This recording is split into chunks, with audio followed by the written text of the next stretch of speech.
गत पुसमा भारतको अडानी ग्रुपले नेपालका अन्तर्राष्ट्रिय विमानस्थलको व्यवस्थापन तथा सञ्चालन गर्ने प्रस्ताव नेपालका अर्थमन्त्री सामु राख्यो। अर्थमन्त्री डाक्टर प्रकाश शरण महत भारत भ्रमणमा गएका बेला गौतम अडानीले नेपालको निजगढ अन्तर्राष्ट्रिय विमानस्थल निर्माण गर्ने तथा भैरवा स्थित गौतम बुद्ध अन्तर्राष्ट्रिय विमानस्थल र पोखरा क्षेत्रीय विमानस्थलको सञ्चालन गर्ने आफ्नो चाहना रहेको प्रस्ताव राख्दै यसका लागि सहजीकरण गरिदिन अनुरोध गरेका थिए। भारतका उदीयमान उद्योगपति गौतम अडानी त्यहाँको अडानी ग्रुपका प्रमुख हुन्। उनले काठमाडौँ स्थित अत्यन्त व्यस्त त्रिभुवन अन्तर्राष्ट्रिय विमानस्थलको विस्तार तथा सञ्चालनमा समेत रुचि देखाएको कुरा अर्थमन्त्री महतले नै बताएका थिए। मुम्बईको छत्रपति अन्तर्राष्ट्रिय विमानस्थल लगायत सञ्चालन गर्दै आइरहेको अडानी ग्रुपको आँखा अब नेपालका विमानस्थलतर्फ परेका छन्। त्रिभुवन अन्तर्राष्ट्रिय विमानस्थल व्यवस्थापन तथा सञ्चालनको जिम्मा विदेशी कम्पनीलाई दिने कुरा बेला बेला उठ्ने गरेको छ। केहीले खुला प्रतिस्पर्धाद्वारा दिन सकिने बताउँदै आएका छन् भने केहीले सिधै भारतीय कम्पनीलाई दिनुपर्ने बताउँदै आएका छन्। भारतले नेपालमा नयाँ हवाई रूट दिन आनाकानी गरिरहेकाले पनि भारतीय कम्पनीको जिम्मा दिए नयाँ रूट पाउन सकिने सरकारको विश्वास समेत देखिन्छ।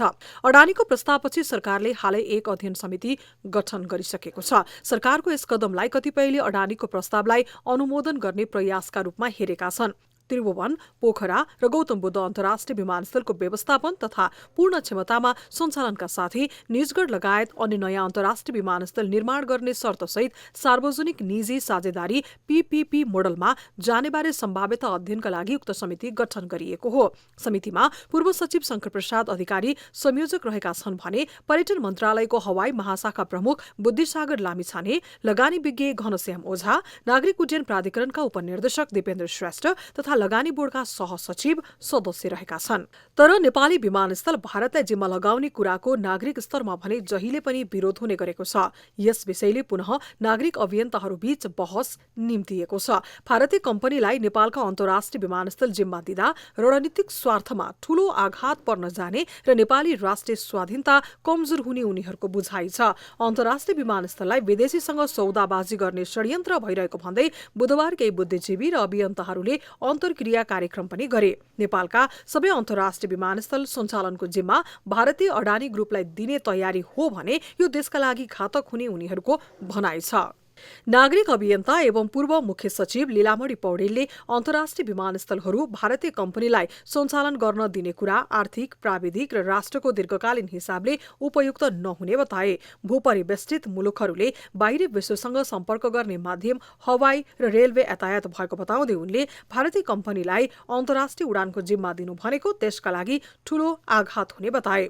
आर्थिक सामाजिक हिसाबमा भारतसँगै आश्रित रहनु परेको अवस्थामा त्यही देशले विमानस्थल पनि जिम्मा लिने हो भने नेपालको बाहिरी मुलुकसँग जोडिने माध्यम हवाई यातायात पनि भारतको कब्जामा पर्ने र यसले नेपालमाथि अर्को खतरा उत्पन्न हुन सक्ने उनको भनाइ छ। भूपरिवेष्टित दुईटा मुलुकबाट घेरिएको भने पनि समग्रतामा एउटा मुलुकबाट हामी जसरी धेरै आश्रित छौँ सबै कुराहरूमा आर्थिक सामाजिक हिसाबले, अझै त्यही मुलुकको पर्टिकुलर कम्पनीलाई यो चाहिँ अन्तर्राष्ट्रिय उडानका सबै विषयहरू दिनु भनेको हाम्रो चाहिँ रणनैतिक स्वार्थमाथिको धेरै ठुलो आघात पर्छ। त्यसकारण उहाँ अघि सूर्यराज सरले नभनेकोमा थप चाहिँ मैले त्यो कुराहरू राख्न चाहेँ। हामीसँग विकल्प छैन, बाह्य संसारसँग जोडिने विकल्प अर्को छैन, यही हवाई यातायात हो। त्यो चाहिँ एउटा सार्वभौम राष्ट्रले आफ्नो सार्वभौम ढङ्गले चाहिँ सञ्चालन गर्नका लागि त्यसमाथिको नियन्त्रण हाम्रो जस्तो मुलुकले त वास्तवमा भन्यो भने इन्टरनेसनल एयरपोर्टहरू चलाउनको लागि चाहिँ सरकारकै अग्रसरतामा गराउनु पर्ने हुन्छ। अन्यथा चाहिँ हामीले हाम्रो राष्ट्रिय स्वार्थको बेलामा चाहिँ त्यो प्रयोग गर्न नसक्ने अवस्था हुन सक्छ। अख्तियार दुरुपयोग अनुसन्धान आएका पूर्व प्रमुख सूर्यनाथ उपाध्यायले नेपालमा सबै अन्तर्राष्ट्रिय विमानस्थल भारतीय कम्पनीलाई सञ्चालनमा दिने विषयमा प्रधानमन्त्रीले संसदमा जवाफ दिनुपर्ने बताए। वर्तमान सरकार भारतसँग कम्फर्टेबल रहेको भन्ने प्रधानमन्त्रीकै भनाइले सबै कुरा छर्लङ्ग रहेको बताउँदै उनले विमानस्थल पनि भारतको जिम्मा दिनु देशको सुरक्षाका लागि घातक हुने बताए। प्रधानमन्त्रीले संसद चल्ने भएको छ, अब तुरन्तै संसदमा यो कुरो भन्नु पर्यो, यसको पनि कमिटी हुन्छ, हेरिन्छ। त्यसकारणले यो बिग्रिसकेपछि अनि हल्ला गरेर हुने कुरो हुँदैन, गाह्रो हुन्छ त्यतिखेर। त्यसकारणले यो संसदमै उठ्नुपर्ने कुरा हो र यसको बारेमा के भएको हो सरकारको तर्फबाट स्पष्ट रूपमा भनिनु पर्यो। र यदि सुनेको जस्तै हो भनेदेखि यो चाहिँ ज्यादै घातक कुरा हो।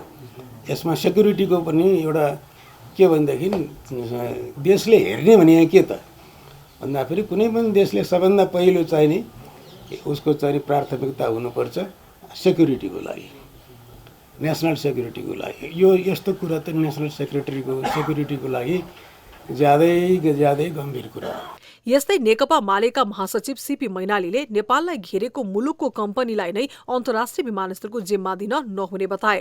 मुलुकको सुरक्षासँग जोडिएको विषय भएकाले नेपालले भारतीय कम्पनीलाई विमानस्थल सुम्पिन नहुने उनको तर्क छ। सरकारले मुलुकका लागि घात हुने काम गर्न नहुने र गरेमा नागरिक खबरदारी आवश्यक रहेको उनको भनाइ छ। सिक्युरिटी र राजनीतिक विषयपट्टि नगइकन खालि यसको वित्तीय आर्थिक लाभको पक्षलाई मात्रै विश्लेषण गरेर कसैले पनि टिआइएम बाहेक अरू लिँदैन, अरू चाहिँ गरिदिँदैन। त्यस कारण दिएदेखि टिआइएसँग नै दिनु ठिक होला भन्ने टाइपको कुरा चाहिँ यो बिल्कुल देशको अवस्थाबाट अनभिज्ञ रहेको अभिव्यक्ति जस्तो लाग्छ मलाई।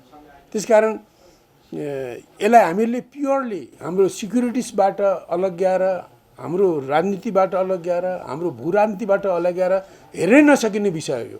तीनतिरबाट भारतले घेरिएको र व्यापार व्यवसायदेखि खाद्यान्न र इन्धनमा भारतकै भर पर्नुपर्ने नेपालका लागि तेस्रो विश्वसँगको सम्बन्ध महत्वपूर्ण रहने भू राजनीतिक मामिलाका जानकारहरू बताउँछन्। भारतले बेला बेला नेपालमाथि नाकाबन्दी समेत गर्ने गरेको अवस्था छ। हवाई उड्डयन समेत भारतको हातमा जाने हो भने नेपालको भविष्यमाथि थप चुनौती आउने कुरामा सरकार सजग रहनुपर्ने हुन्छ। अब अध्ययन समितिको रायपछि सरकारले के निर्णय लिन्छ त्यो हेर्न बाँकी छ।